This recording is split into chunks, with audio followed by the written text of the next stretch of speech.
நாம் தமிழர் இயக்கத்தின் மாநாடு விரகனூர் திடலில் நடைபெற்றது. மாநாட்டை பற்றி ஜூனியர் விகடன் 26/5/10 இதழில் வெளிவந்த செய்தியை அதில் உள்ளபடியே உங்களுக்கு சொல்லுகின்றேன். கழிந்தது ஓராண்டு. கடந்த ஆண்டு மே 18ஆம் தேதி இலங்கை முள்ளிவாய்க்காலில் 1,00,000 பேரின் உயிருக்கு கொள்ளி வைத்த அதே நாளில் கோவக்கரலாய் மதுரையில் உருவெடுத்திருக்கிறது சீமானின் நாம் தமிழர் அரசியல் இயக்கம். எந்த அரசியல் இயக்கங்களின் இலக்கணத்துக்கும் குறை வைக்காமல் பேரணி கொடியேற்றத்துடன் தொடங்கியது நாம் தமிழர் இயக்கத்தின் அரசியல் மாநாடு. ஆனால் வழக்கமான திராவிட மாநாடுகளின் போது காண கிடைக்கும் டாஸ்மாக் சம்பவங்கள், விசலடிச்சான் குஞ்சுகளின் வேட்டை அவிழ்ப்பு, ஆபாச நடனங்கள் எதுவுமே இந்த மாநாட்டில் இல்லை என்பது ஆரோக்கியமான விஷயம். தெப்பக்குளம் பகுதியில் மாலை 5 மணிக்கு பேரணியில் ஆரம்பித்து இரவு 7 மணிக்கு விரகனூர் திடலில் சூடு பிடிக்கத் தொடங்கியது மாநாடு. கலை நிகழ்ச்சியில் போர்க்குற்றம் விசாரணை என்று அரங்கேறிய நாடகத்தில் பிரதமர் மன்மோகன் சிங்கை மதன் மோகன் சிங்காக விழித்து எனக்கொன்றும் தெரியாது, அதெல்லாம் சானியாஜிக்குத்தான் தெரியும் என்று கலாய்த்தார். மஞ்சள் துண்டு போர்த்தி கருணாநிதி வேடமிட்டு வந்தவர் என்னால் நாற்காலி இல்லாமல் உயிர் வாழ முடியாது, மேடையில் ஒரு நாற்காலி விடுங்கள், அண்மை காலமாக என்னை தமிழ்நாட்டின் கருணா என்கிறார்கள், வீழ்வது தமிழாக இருந்தாலும் சாவது தமிழனாக இருந்தாலும் வாழ்வது நானும் எனது குடும்பத்தினரும் மட்டுமே என்பதை மறந்துவிடக்கூடாது. இருப்பது ஓர் உயிர், அது போவது ஒரு முறை, இந்த நாற்காலியிலேயே போக வேண்டும் என்றெல்லாம் கரகரப்பு கலந்து பேச கூட்டத்தில் கரவொலி. ராஜீவ்காந்தி கொலை வழக்கில் சிறையில் இருக்கும் பேரறிவாளனின் தாயார் அற்புதம் குயில்தாஸ், தீக்குளித்து மறைந்த முத்துக்குமாரின் தந்தை குமரேசன், காசி ஆனந்தன், தங்கர் வச்சான் உள்ளிட்டோர் சிறப்பு அழைப்பாளர்கள். மலேசியாவின் பினாங்கு துணை முதல்வர் ராமசாமி, தமிழருவி மணியன், பேராசிரியர் தீரன் ஆகியோர் சிறப்பு பேச்சாளர்கள். பினாங்கு துணை முதல்வர் ராமசாமி, உலகளவில் தமிழனின் தலைவிதியை மாற்ற தமிழகத்தில் மாற்றம் வேண்டும். உலகிலேயே அதிக அளவில் 7 கோடி தமிழர்கள் வசிக்கும் இந்த தமிழ்நாட்டில் சரியான தலைமை இல்லை என்று அதிரடி வார்த்தைகளால் பற்ற வைத்தார். இவர் பிறந்து வளர்ந்து அரசியல் பணிபுரிவது மலேசியாவில் என்றாலும் இவரது பூர்வீகம் வெள்ளைக்கோவிலாம். பேராசிரியர் தீரன், இலங்கையில் நடக்கும் திரை விழாவுக்கு யார் சென்றாலும் அவர்களின் திரைப்படங்களை, ஏன் சீடியை கூட இங்கு வெளியிட அனுமதிக்க மாட்டோம் என்று சீறினார். தமிழருவி மணியனிடம் இருந்து பேரருவியாக சீறி விழுந்தன வார்த்தைகள். எது இன்றைக்கு தமிழ் மண்ணுக்கு தேவையோ அது நடந்து கொண்டு இருக்கிறது.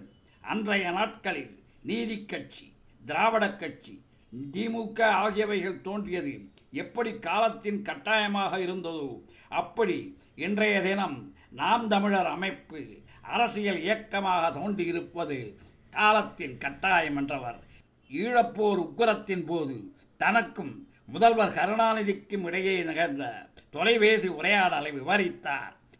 கருணாநிதியிடம் சர்வகட்சியினரை அழைத்து கொண்டு பிரதமரை, சோனியாவை சந்தியுங்கள், போரை நிறுத்தச் சொல்லுங்கள் என்றேன். அதற்கு அவர் அப்படியும் போரை நிறுத்தவில்லை என்றார். 7 அமைச்சர்களையும் வாபஸ் வாங்குங்கள், அப்படியும் மதிக்கவில்லை என்றால் முதல்வர் நாற்காலியை தூக்கி எறிந்து விட்டு வாருங்கள், தமிழினம் உள்ளவரை அதன் தலைவராக போற்றப்படுவீர்கள் என்றேன். பிறகு பேசுவோம் என்று சொல்லி தொலைபேசியை வைத்து விட்டார் என்றதும் கூட்டத்தில் உணர்வலைகள். பெரும் கரகோஷத்துக்கு நடுவே இருந்தார் சீமான். நாம் தமிழர் இயக்கத்தை நாம் தொடங்கவில்லை, தொடர்கிறோம். சீபா ஆதித்தனார் தொடங்கியதை நாம் தொடர்கிறோம். எனக்கு பின் என் வீரத் தமிழ் பிள்ளைகள் பார்த்துக் கொள்வார்கள் என்றார் ஆதித்தனார். அது நடந்துவிட்டது. இந்த இயக்கத்துக்கு நான் தலைவனும் இல்லை, என்றைக்குமே என் தலைவனுக்கு நான் தம்பிதான். நாம் இந்தியரும் இல்லை, திராவிடரும் இல்லை, நாம் தமிழர்கள். தமிழருக்காக இங்கு கட்சி எதுவும் இல்லை. இங்கே இருக்கும் 7 கோடி தமிழனும் சாதி தமிழனாக, மதத் தமிழனாக பிளவுபட்டிருந்தான். இதனால் நம் இனம் ஈழத்தில் சாய்ந்தது. இனி தமிழன் கட்சியில் இருக்க மாட்டான், கட்சி தமிழனுக்குள் இருக்கும். தமிழின எதிரி ஜெயலலிதாவிடம் இருந்தும் தமிழின துரோகி கருணாநிதியிடம் இருந்தும் எம் மண்ணையும் எம் மக்களையும் விடுதலை பெறச் செய்வதே எமது முதல் பணி. யுத்தம் என்பது இரத்தம் சிந்துகின்ற அரசியல், அரசியல் என்பது இரத்தம் சிந்தாத யுத்தம். அதற்கு நாங்கள் தயாராகிவிட்டோம். கருணாநிதியின் அதிகாரத்தை, பதவியை அவரிடம் இருந்து பறிக்க வேண்டும். இனி தமிழகத்தில் திமுகவுக்கு எதிர்கட்சி அதிமுக அல்ல, அதிமுகவுக்கு எதிர்கட்சி இனி திமுக அல்ல. அவர்களுக்கான எதிர்கட்சி நாம் தான். நமது கட்சி கட்டாயம் தேர்தலில் போட்டியிடும். அதற்கான சரியான சந்தர்ப்பத்துக்காக காத்திருப்போம்.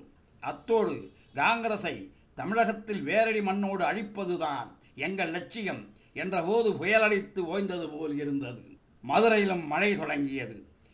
இது மற்றொரு அரசியல் கட்சி அல்ல, மாட்டு அரசியல் புரட்சி என்ற வாசகத்தோடு வந்திருக்கிறார்கள்.